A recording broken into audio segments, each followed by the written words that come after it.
They told Elise not to go to Grenton. The warnings came in soft whispers and half-hearted chuckles, as if the village itself had become an inside joke among the locals of the nearby town.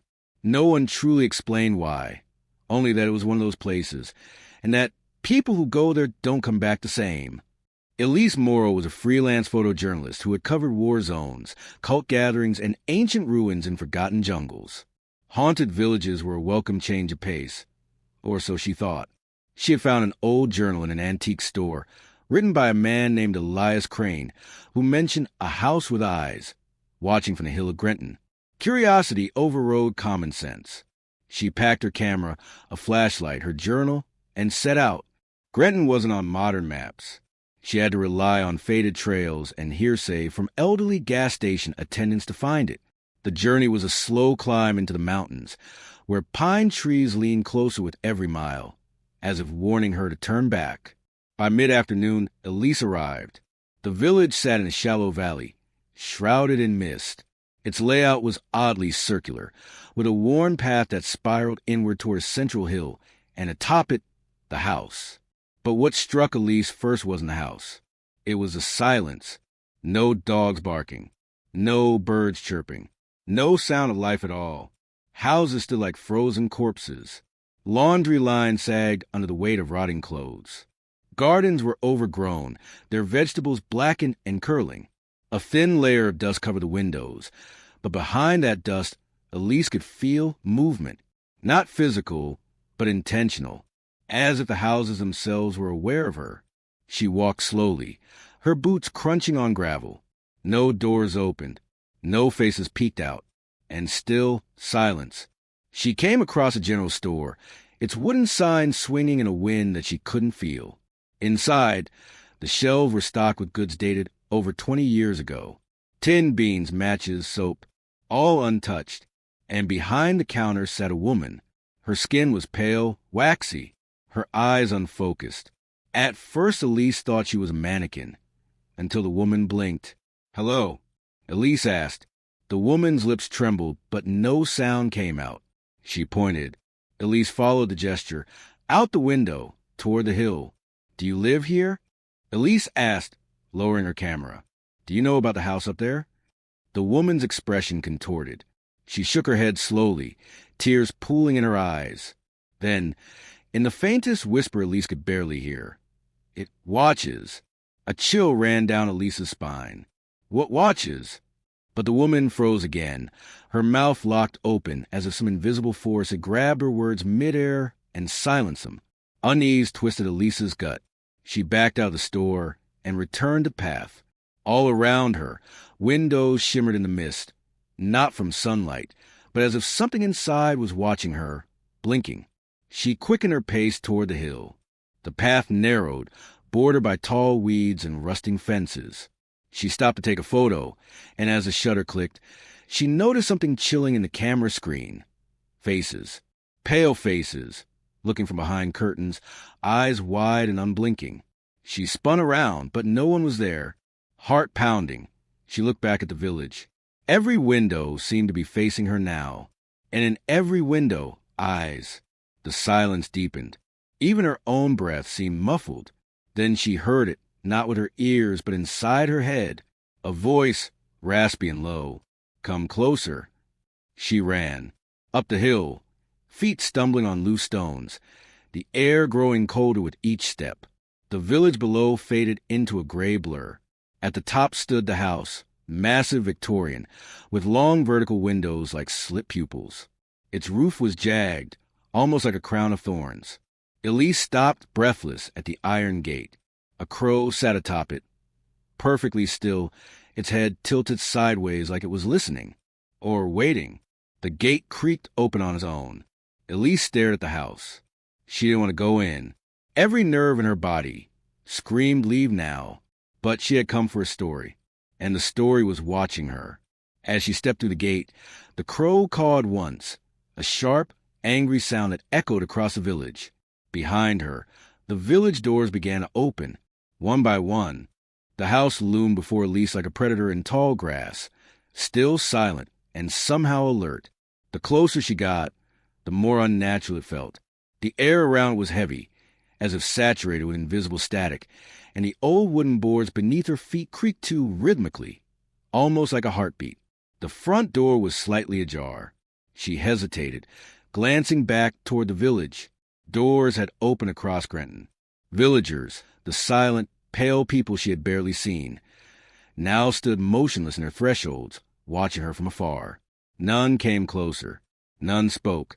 They only stared, their heads slowly turning in unison, as if pulled by invisible strings. Elise turned back to the house. She pushed the door open fully. It groaned like something alive, protesting the light. Inside, the air was musty and dense. Dust swirled in beams of dim sunlight filtering through lace curtains. The hallways stretched unnaturally long, lined with portraits, all faded, but their eyes remained oddly sharp. Every person in the paintings looked directly at the door at her, their expressions void of warmth. She raised her camera and took a photo. The flash revealed something her eyes had missed. Fingerprints smeared across the walls. Hundreds of them. All handprints were small. Children's hands. She swallowed hard. Room by room, she explored. The house was preserved in decay. Furniture covered in white sheets. A piano warped with age. Teacups still sitting on a table as if someone had planned to return. But it was the windows that haunted her most. Every window in the house had curtains. Thick, dusty drapes that swayed gently, though no wind passed through. Elise moved one aside to look out. The village below was gone. Where there had been houses and people moments ago was now only mist. Thick, white fog rolling like smoke across a featureless plain. The village had vanished. Panicking, she ran to another window. Same mist. Another room. Same thing, except one. In the far corner of the house, she found a bedroom.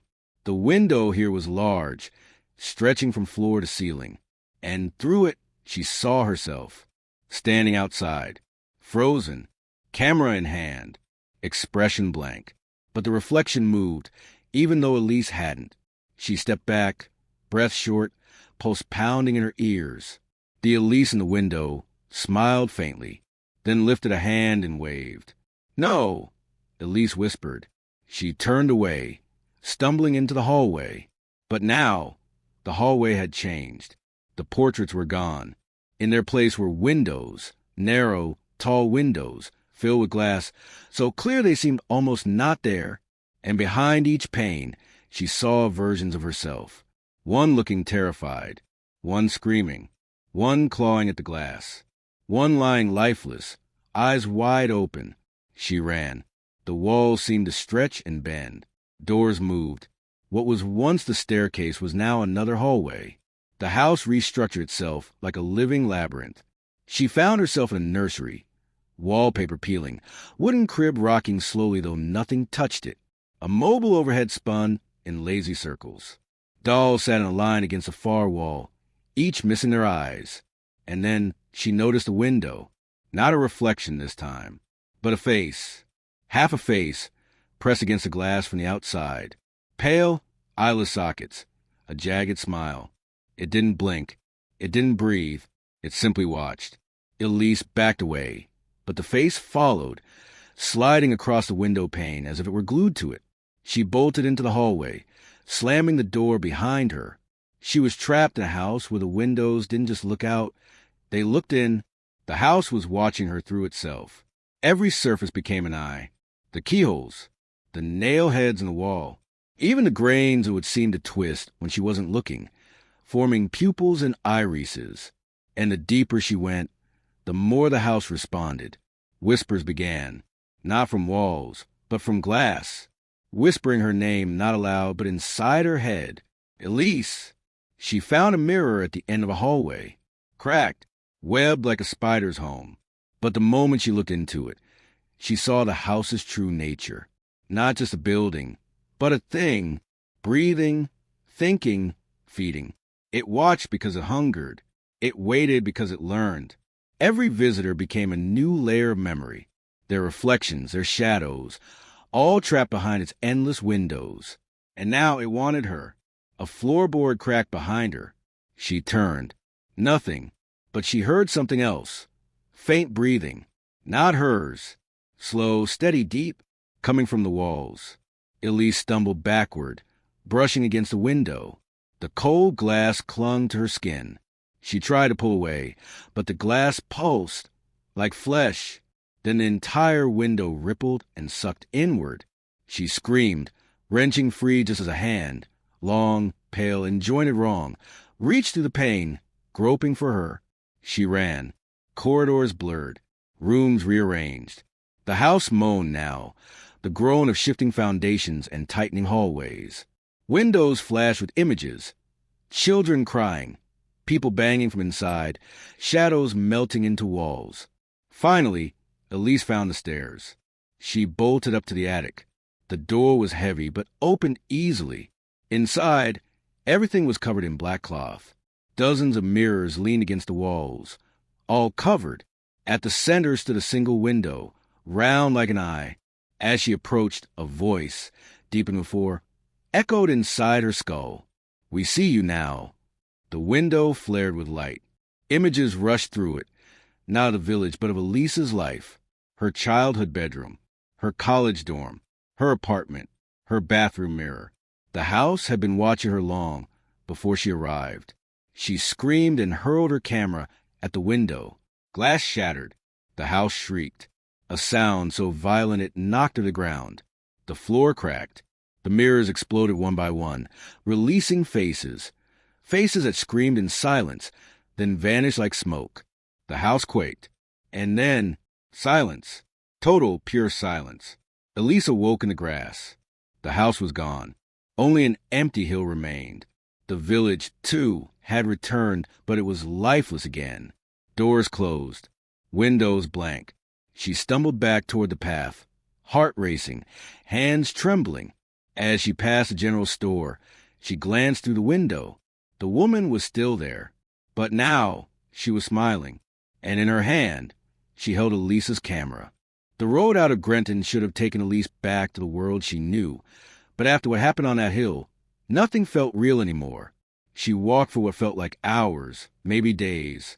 Time stretched unnaturally. The sky stayed the same dull gray. Her compass spun wildly, and the trees whispered in unfamiliar tones. Then she saw it, the house, again, standing before her, as if it had never left. But this time, it wasn't on the hill.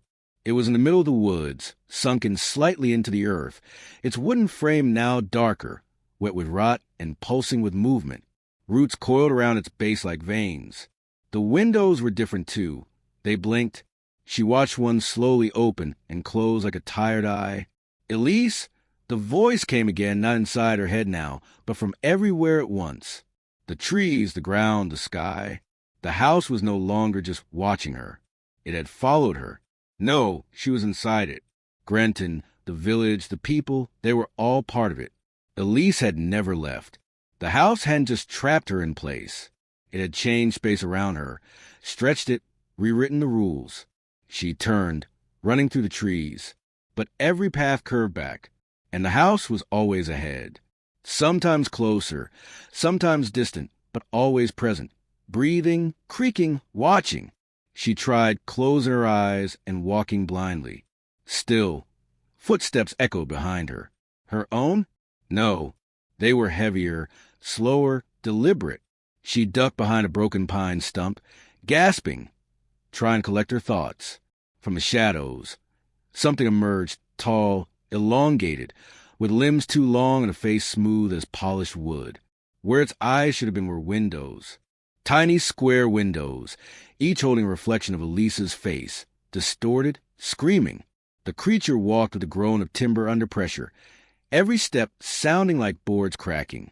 It tilted its head toward her, and its torso opened, revealing a staircase spiraling downward into its chest. The house wasn't just alive. It had a body, and now it wanted to consume her fully. Elise ran again, but her limbs grew heavy. The air thickened. The soil sucked at her boots like mud. She tripped, falling face first into the ground, which rippled like water, revealing wood beneath. She wasn't outside anymore. She was inside the house again. The illusion of escape had been just another trick. Another room in the endless living maze. She crawled down a hallway of breathing wallpaper. The walls expanded and contracted like lungs. Doors opened on their own, not to rooms, but to mouths. Some wept, some laughed. One even whispered, "You'll be safe once you're part of us." She screamed and kicked one shut. The house hissed, a long, angry sound that echoed through every corridor. She stumbled into a chamber that hadn't been there before, a massive cathedral-like space where the ceiling disappeared into shadows, and the floor pulsed like a heartbeat. In the center, a chair.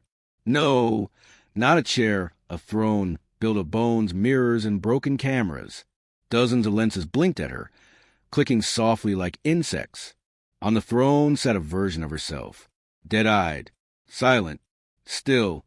It smiled and raised a hand, mimicking the wave from the bedroom window. Elise stepped back, her breath ragged. The fake Elise stood.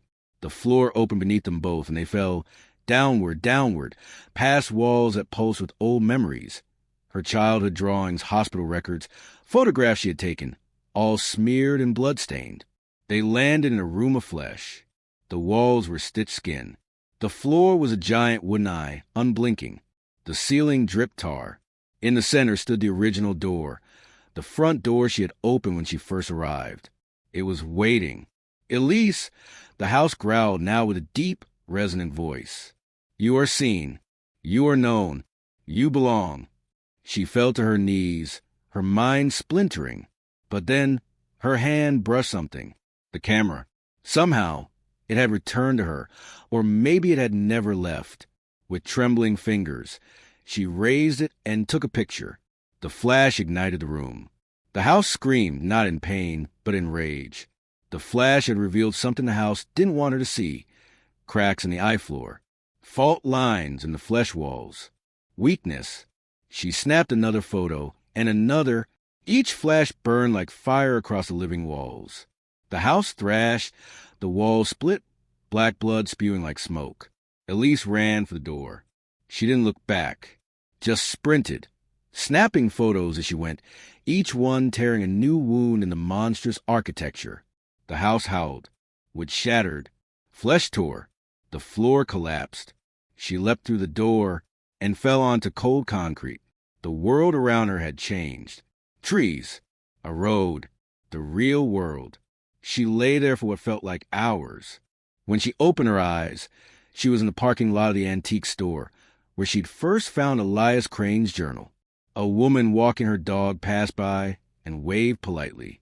The sky was blue, normal, alive. She checked her camera. All the photos she'd taken were there. The faces, the house, the window reflections, and one new image. A mirror. In it, Elise.